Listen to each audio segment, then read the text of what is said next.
కాళేశ్వరాన్ని పట్టుకొని ఒక్క బ్యారేజీలో 370 పిల్లర్లలో ఒక్క పిల్లర్కు పర్రెపడితే అయిపోయింది కొట్టుకపోయింది 1,00,000 కోట్లు పోయినాయి అని చెప్పి ఇద్దరు కలిసి ఆయన దున్నపోతినిందంటే ఈయన దుడ్డను కట్టేయమన్నట్టు పైకెళ్ళి ఎన్డీఎస్ఏ రిపోర్ట్ అని చెప్పి ఒక ఆయన వచ్చి నీళ్ళల్లో దిగకుండా కనీసం కిందికి పోయి చూడకుండా ఏదో జరిగిపోయిందని చెప్పి ఆగమేఘాల మీద 48 గంటల్లో రిపోర్ట్ ఇచ్చింది కేంద్ర ప్రభుత్వం.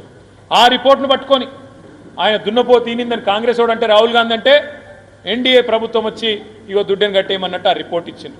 మరి నేను అడుగుతా ఉన్నా ఈరోజు 48 గంటల్లోనే రిపోర్ట్ ఇచ్చిన మీరు మేడిగడ్డ మీద సుంకిశాల రిటైనింగ్ వాల్ కూలిపోతే ఒక్క బీజేపీడు మాట్లాడాడు ఎందుకు?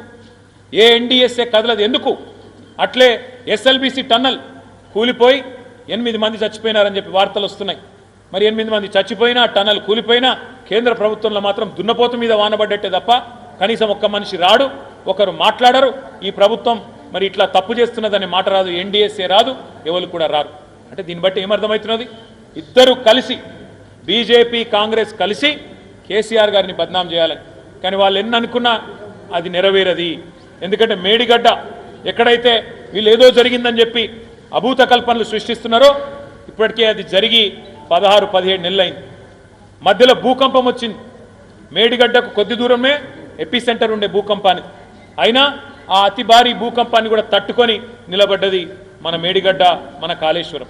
అట్లాగే 28 లక్షల క్యూసెక్కులు వరద వచ్చిన ఆ వరదను కూడా తట్టుకొని నిలబడ్డది మేడిగడ్డ.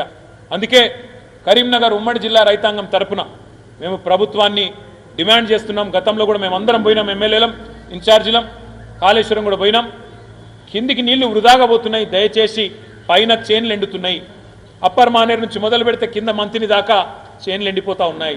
మీరు కేవలం మా మీద కోపంతో, మా పార్టీ మీద కోపంతో, కేసీఆర్ గారి మీద ద్వేషంతో, కేసీఆర్ ఆనవాళ్ళు ఉండొద్దని చెప్పి ఇవాళ కిందికి నీళ్లు ఆంధ్రాకు సముద్రానికి పోతుంటే వృధాగా గుడ్లప్పగించి చూస్తున్నారు కదా. మీరు అనుకుంటే 3 నెలల్లో ఆ కాంట్రాక్టర్ తయారున్నా అని చెప్పిండు, ఒక్క పైసా కూడా ప్రభుత్వానికి పడదని చెప్పిండు, నేనే రిపేర్ చేస్తాను కూడా చెప్పిండు. ఆ పని చేయించండి అని చెప్పి ఉమ్మడి కరీంనగర్ జిల్లా రైతుల తరపున అడుగుతా ఉన్నాం. వెంటనే స్పందించి ఈ ఎండాకాలంలోనే మేడిగడ్డకు రిపేర్ చేస్తే మరి మళ్ళా పంటలు ఎండిపోయే పరిస్థితి ఉండదు.